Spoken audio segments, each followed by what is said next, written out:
Hey guys, good morning and welcome to Compass Rose Homestead. I figured I'd give you guys an update on what's going on with the raised horseradish bed and show you a couple of other things that we do around here that is upcycling or recycling.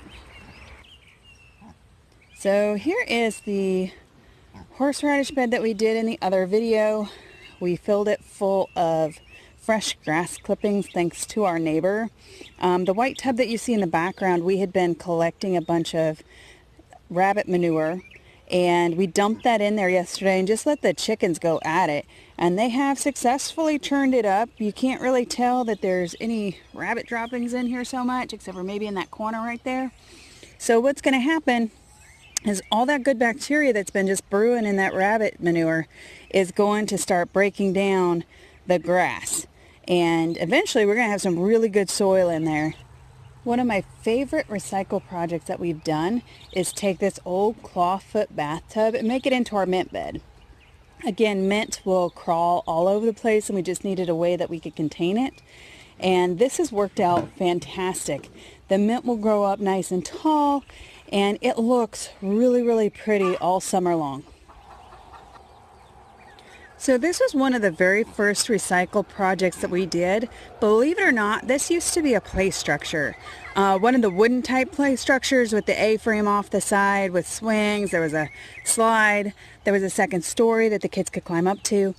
And the kids weren't really using it so much anymore and it was getting a little rickety. So we made it into a chicken coop. And this was our first year of homeschooling, and this was their project to create this chicken coop out of the play structure. This is one of our raised beds that we made out of cinder blocks, and with a little plastic and some legs from an old trampoline, we were able to create this little makeshift hoop house. Alright, so as you can see, the leg of the trampoline fits perfectly on the inside of our raised beds. Now, the middle of it kind of dips down a little bit, so to keep the water from building up in the middle, sinking down and squashing the plants, I just put a 4x4. It wasn't quite long enough, so I put a large piece of PVC pipe on the other side. So pretty much anything that you can find that'll just kind of lift that plastic up a little bit, give it enough height that'll be taller than the sides. In this bed, we have our potatoes planted. We have Irish potatoes here on the end, and we have red potatoes down there in the middle. Last weekend, we took our extra shavings that have been sitting here in our compost pile and added an extra 10-inch layer of mulch around our potatoes. These are straight up really cool. Our oldest son, Tech, made these out of pallets.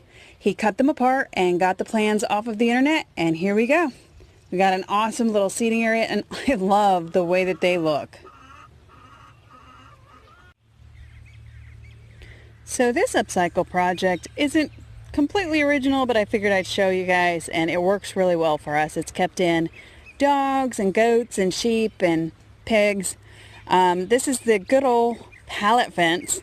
We put one T-post in about every other pallet and then just screwed the pallets together, and we took some extra boards and screwed it across the seams just for a little bit more stability. And I gotta tell you, this thing has been sitting up here for, I don't know, at least a couple of years.